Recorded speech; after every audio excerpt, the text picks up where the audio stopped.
Je vous invite à prendre une petite cuillère et à goûter et à me faire parvenir vos remarques également. Pourtant, quand arrive le moment de comparer leur glace et une autre sans additifs, ils vont pouvoir se montrer fiers du résultat. Laquelle vous préférez? Celle avec stabilisant. Celle avec stabilisant aussi. Oui, pareil. On dirait une vraie crème glacée. D'accord. Pour eux, il n'y a pas photo. Et pour le consommateur non plus. Mais que trouve-t-on exactement dans ces additifs qui permettent de fabriquer des produits light? Et sommes-nous suffisamment informés sur leur composition?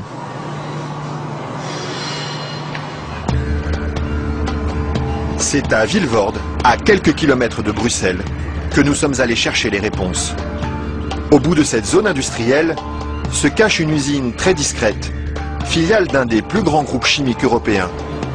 On y fabrique l'un des additifs les plus utilisés par l'industrie, le E441, plus couramment appelé gélatine. Et le responsable commercial de l'usine, Michel Vandenberg, n'est pas peu fier de nous montrer tout ce qu'on arrive à fabriquer avec son produit miracle. Alors je vais vous montrer quelques exemples des principales applications de la gélatine. On a naturellement le secteur alimentaire qui est l'application la plus importante au niveau mondial. Alors vous avez ici tous les produits gélifiés. Le premier marché pour lui, ce sont les bonbons. Mais on trouve aussi sa gélatine dans des gélules pharmaceutiques, des pellicules photos et même des shampoings. Il y en a partout de produits finalement. Ce serait pas mal qu'il y en ait partout. Mais pour ça, il faut produire toujours plus. Alors ici, l'usine tourne à plein régime. Et la fameuse gélatine de Michel Vandenberg, la voici qui sort, tout au bout de la chaîne.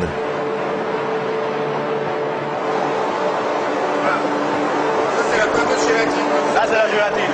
Ce sont ces spaghettis qui collent aux doigts. Il faut à peu près 3 à 4 jours pour arriver jusqu'ici. La préparation de la matière première jusqu'à le séchoir ici. 3 ou 4 jours de transformation dans les entrailles d'une usine où ces immenses cuves remplies d'acide et d'eau bouillante font régner une moiteur tropicale. Et au milieu de cette atmosphère étouffante, il y a un détail qui frappe le visiteur et qui pénètre jusque dans les locaux les plus protégés de l'usine. C'est pourquoi ça? Ah, c'est les odeurs. Elles sont mauvaises ici? Dépend, ça dépend. Une odeur âcre, d'acide et de graisse brûlée qui flotte sur tout le site jusqu'à l'extérieur de l'usine. Et la raison de cette odeur, la voici. C'est la matière première avec laquelle on fabrique la gélatine. Ça c'est la matière première. Nous traitons donc la couenne, la peau de porc. D'accord. De la peau de porc qui arrive par palette entière dans son usine. Une matière première qui ne lui coûte presque rien et qu'il achète dans toute l'Europe. Ceci vient de Hongrie. Ça vient de Hongrie, d'accord. Voilà. Et tous les jours, près de 150 tonnes de couenne de porc attendent dans ce hangar d'être dévorées par un monstre d'acier au nom évocateur, Dinosaurus.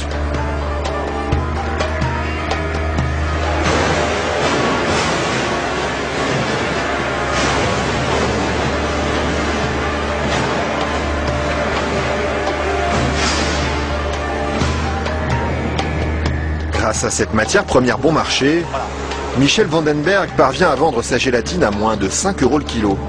Un prix défiant toute concurrence qui lui ouvre sans cesse de nouveaux marchés.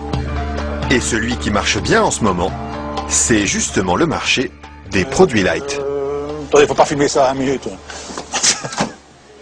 Mais voilà, ceci, qui est un beurre allégé, 40%. Alors un fromage frais, 0% matière grasse. Et chez lui, on trouve même les plus grandes marques. Grasse. En marque Danone, taille fine. Une mousse liégeoise de chez Auchan. Voilà, une mousse de la laitière. Alors un produit Weight Watcher, donc avec moins de matière grasse, donc pour stabiliser le produit, pour maintenir l'onctuosité des produits, on utilise la gélatine. Un produit que les industriels n'hésitent pas à utiliser en grande quantité. Le seul problème, c'est qu'ils oublient parfois de l'écrire sur les étiquettes. Quand on les regarde, on lit bien la mention gélatine, mais pas l'origine du produit.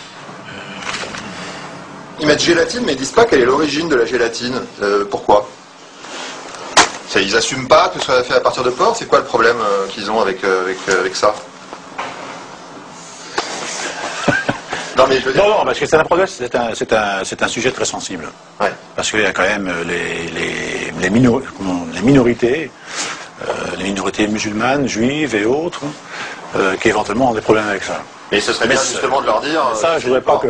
Oui, je sais bien, mais je sais pas s'il faut mettre ça dans l'émission. Mais ouais. c'est vrai que, bon... Parce que du coup, ils savent pas si c'est du porc ou de la vache. Du coup, comment ils font pour consommer? C'est ça le problème. Il faudrait peut-être leur dire. Une question qui laisse Michel Vandenberg sans voix et à laquelle aucune marque de l'agroalimentaire n'a souhaité répondre, malgré nos nombreuses sollicitations. À croire que la gélatine de porc est un sujet sur lequel il préfère rester discret. Maintenant, si vous faites une mousse au chocolat chez vous à la maison, moi j'en fais chez moi aussi, je n'utilise pas de gélatine, hein, mais... Pourquoi ils en utilisent